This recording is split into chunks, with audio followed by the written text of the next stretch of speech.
Hi everyone, my name is Orla McLaughlin of Health by Orla and I am a registered nutrition therapist.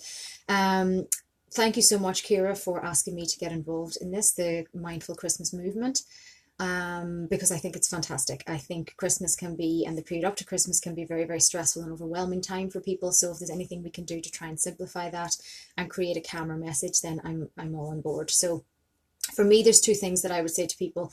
One of the biggest things being mindful eating. In the period now coming up to Christmas, there will inevitably be some form of desk that has loads of various different sweets or cakes or treats or something like that that is to be consumed within the office day.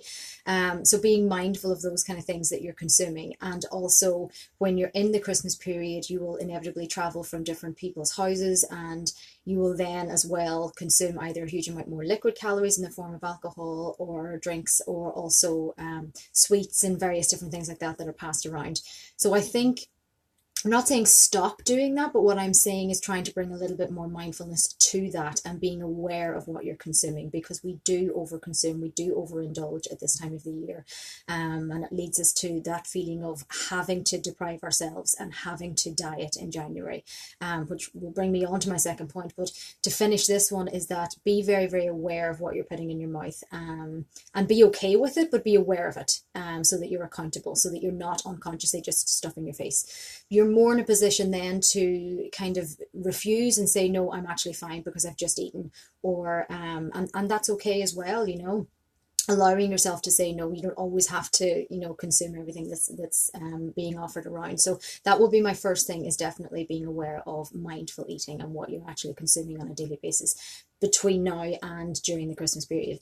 The other thing that I would say to you, and Simon Sinek says this a lot in the context of leadership, is the phrase consistency versus intensity.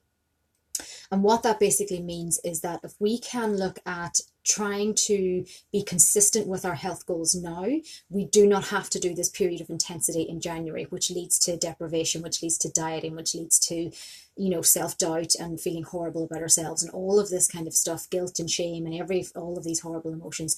So if we can try and do small, consistent health goals now, we will be in a much better position in January. So thinking about, can I add more vegetables to my daily routine now and in the Christmas period? Can I reduce the amount of sugar that I'm consuming, because they're just wasted calories? We don't really need them at all.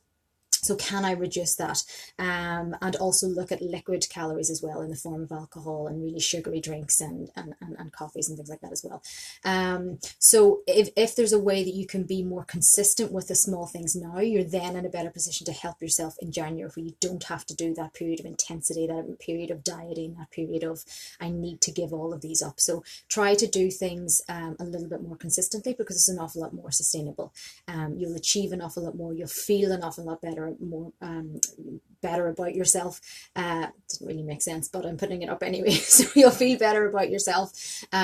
So look at those kind of things. So mindfully eating and intensity, or consistency versus intensity, try to take that on board as well. So I hope you find that helpful. By all means, check out my Facebook page if you want more tips and tricks for the Christmas period. But a very, very happy Christmas to everyone, and I hope you have a really, really nice new year. So thank you again, Ciara, and talk to you very soon. Take care. Bye bye.